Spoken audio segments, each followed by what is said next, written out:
দুপুরের খাওয়া দাওয়ার পর্ব মিটে যাওয়ার পর মনা আর মনি বসে গেছে স্পেশালি পাখির জন্য বেলুন দিয়ে ঘর সাজাবে।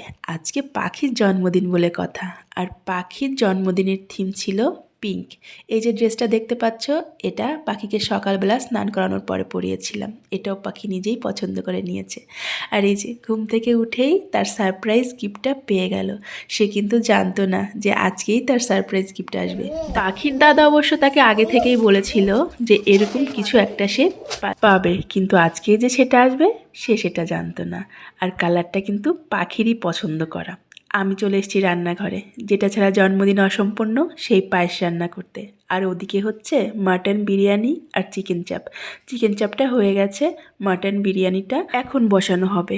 পাখির বার্থডের আগের দিন সন্ধেবেলা সে কি এক কাণ্ড, বাবুও বিরিয়ানি হাঁড়ি নিয়ে চলে এসছে, ওদিকে আমরাও। ইচ্ছে ছিল একটা বিরিয়ানির হাঁড়ি কিনবো, কিন্তু আজকেই যে দুজনে একসঙ্গে হাজির করবো এই হাঁড়ি, সেটা কেউই জানতাম না। তারপর কি আর করা, দুটো হাঁড়ি তো রাখা সম্ভব নয়, তাই একটা ফেরত দেওয়া হলো। আর সচরাচর তো অত বড় হাঁড়ি সবসময় কাজে লাগে না, তাই রেখে বা কী আর করব।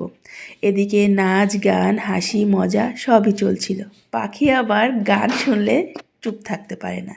বার্থডে গার্ল অবশেষে রেডি হতে চলে এসেছে, আর বরাবরের মতো মনাই পাখিকে সাজায়।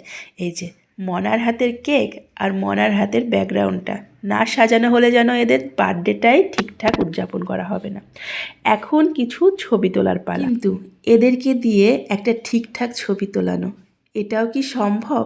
অনেক চেষ্টা করেও যে আমি একটা ঠিকঠাক ছবি তুলতে পারিনি। এই যে তিনজনকে দাঁড় তো করিয়ে দিয়েছি, কিন্তু এখন তাদের মোটেও ছবি তোলার মুড নেই। তারা এখন দৌড়াদৌড়ি করবে, খেলবে, নাচবে, গল্প করবে, এটাই হচ্ছে তারা করবে। কি আর করা।